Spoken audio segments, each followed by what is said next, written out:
Hey guys, and welcome back to another episode on RC Classic Garage, where we're back on the Alfa Romeo 1750 GTV barn find.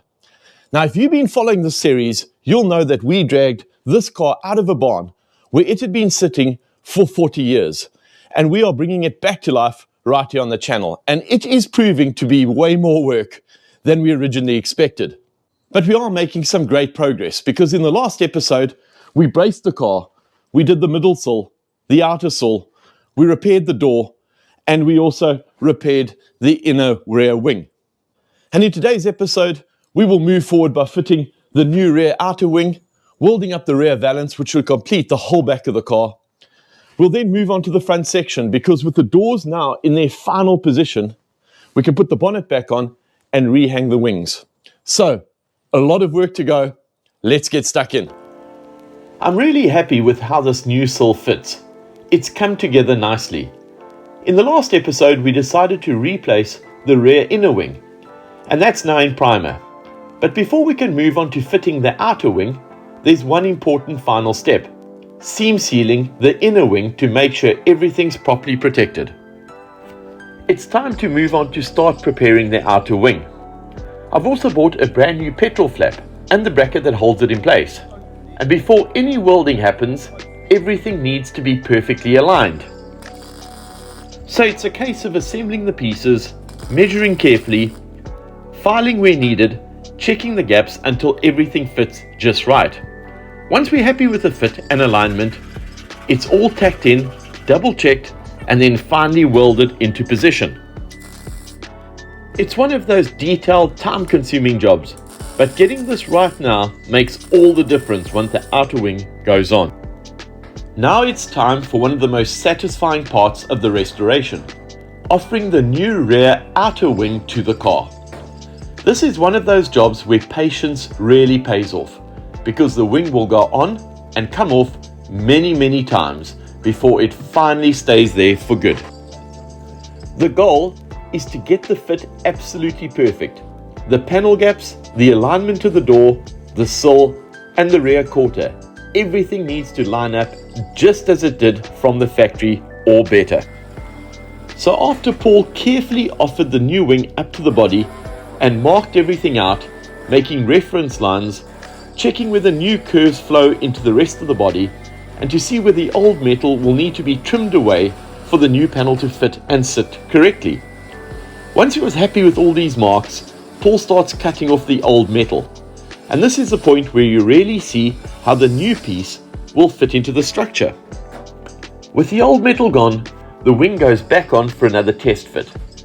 And this part can take hours: fitting, adjusting, clamping, screwing, checking gaps again and again until everything lines up perfectly. When we're finally happy with the fit, the wing comes off again for final preparation. And this is where the real detail work starts, drilling all the holes for the plug welds, making sure there's enough for a strong, even weld all the way around, and even giving the inside panel a good coat of etch primer to protect the bare metal. Once the wing is prepped, Paul turns his attention back to the car itself. The areas where the new panel will be welded are cleaned back to bare metal and coated with weld-through primer. This makes sure the metal is protected even in places the paint can't reach after the panel is on. With both the car and wing now ready, it's finally time to fit the panel for the last time. Paul carefully offers it back to the car, line up all his reference marks, and uses the same screws and clamps to hold it exactly where it sat during all those test fits. This is a critical step.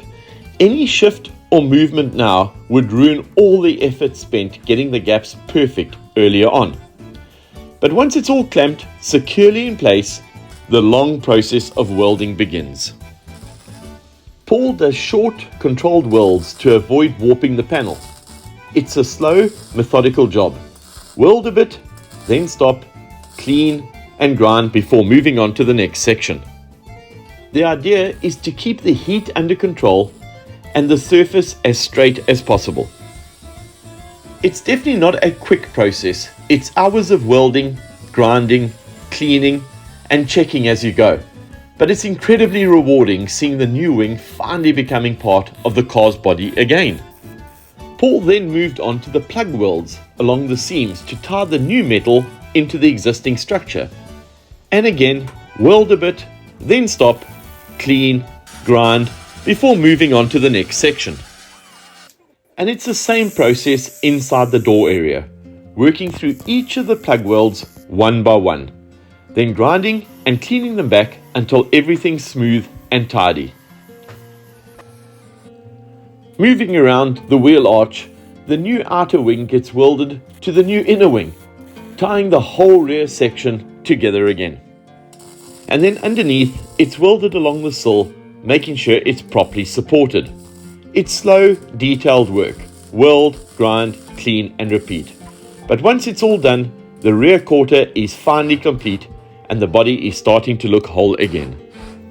With the rear wing now complete, Paul moves on to the back valance.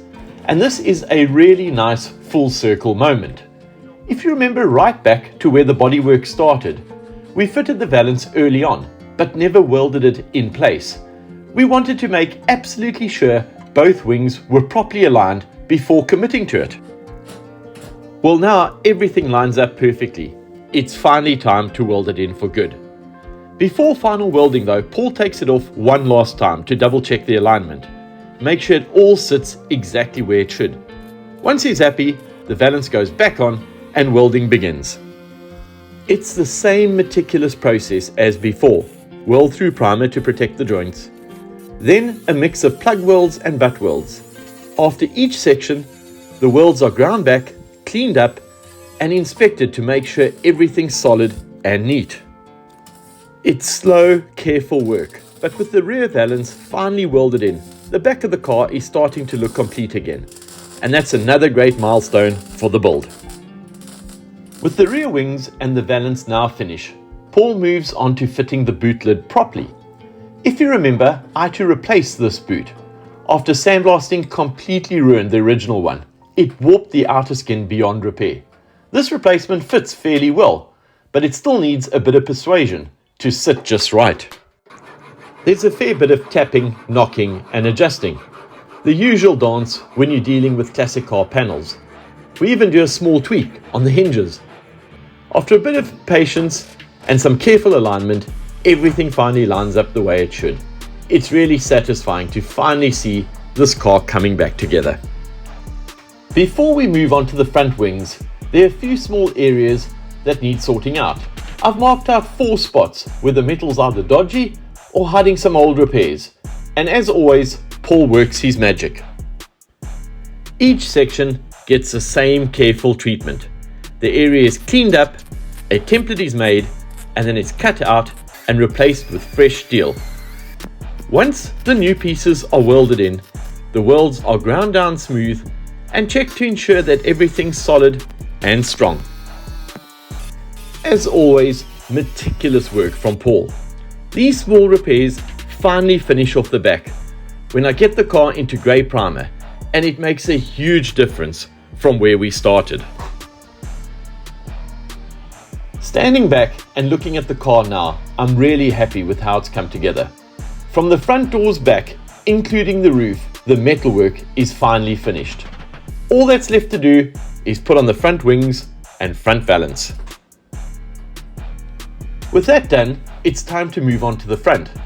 Now, if you've been following the previous episodes, you'll know that we've already done a huge amount of work up here.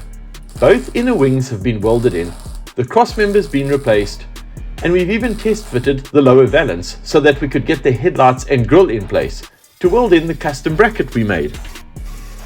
With that small repair done, Paul moves on to getting the front valance to line up with the original front end. Now that we've confirmed the headlight spacing is correct and everything has been test fitted again, it's time to make it a little more permanent. Paul trims away the overlapping metal, lines everything up carefully and tack welds it in place for now, just in case a bit of fine adjustment is needed later on.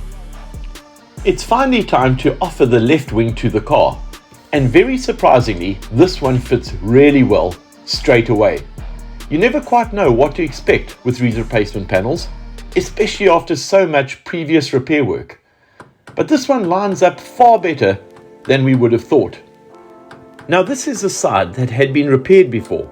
It was damaged in an old accident and had a replacement wing fitted many years ago.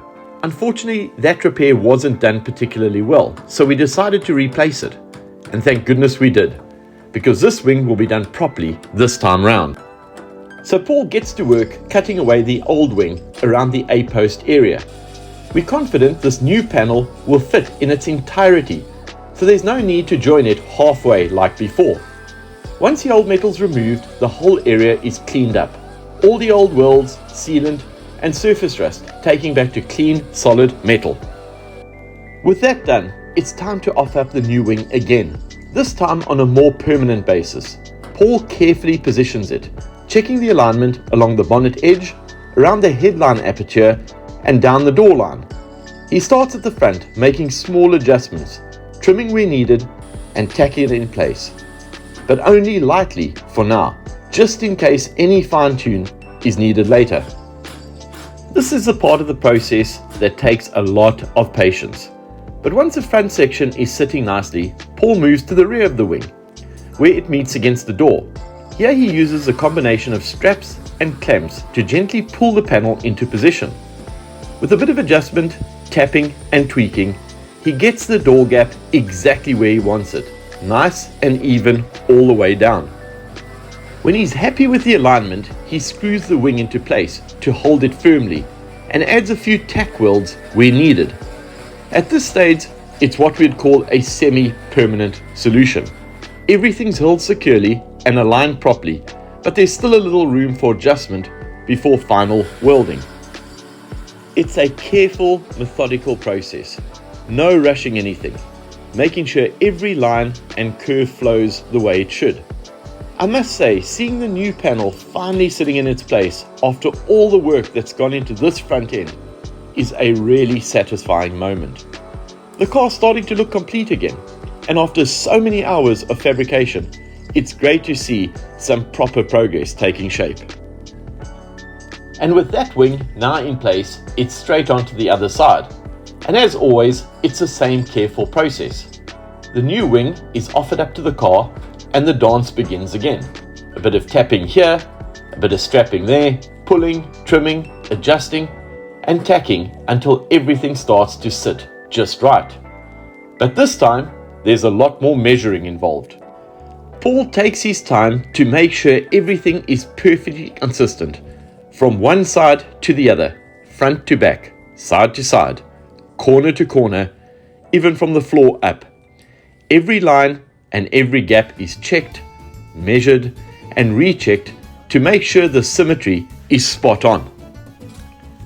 These are the details that make the car at the end of the day, because in a car like this, especially after so much metalwork, it's vital to get both wings sitting exactly as they should, so that the bonnet, valance and doors all line up perfectly together. As Paul works his way around, he keeps tweaking the position. A few taps with the mallet here, a little pull with the strap there, just to close up the gap or straighten a line. It's a slow, deliberate process, but this is where his experience really shows. When Paul's completely satisfied with the fitment, we do the same as before. Everything gets tacked and screwed into place, so it's semi-permanent. It's solid, aligned, and ready for final welding later on, but still allows for a bit of adjustment if needed.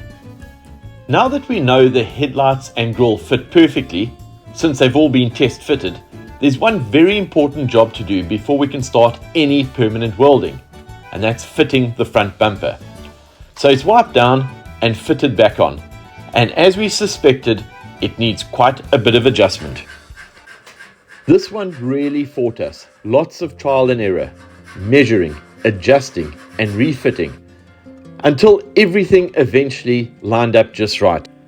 We even fitted the old indicator lights and remeasured to make sure everything sat perfectly across the front.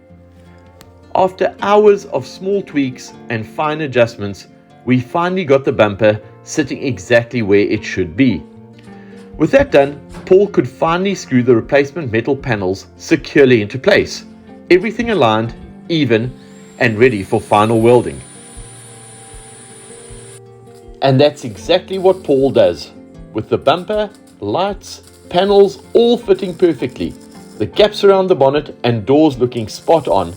He's finally happy with the alignment, so he starts the long and careful process of final welding.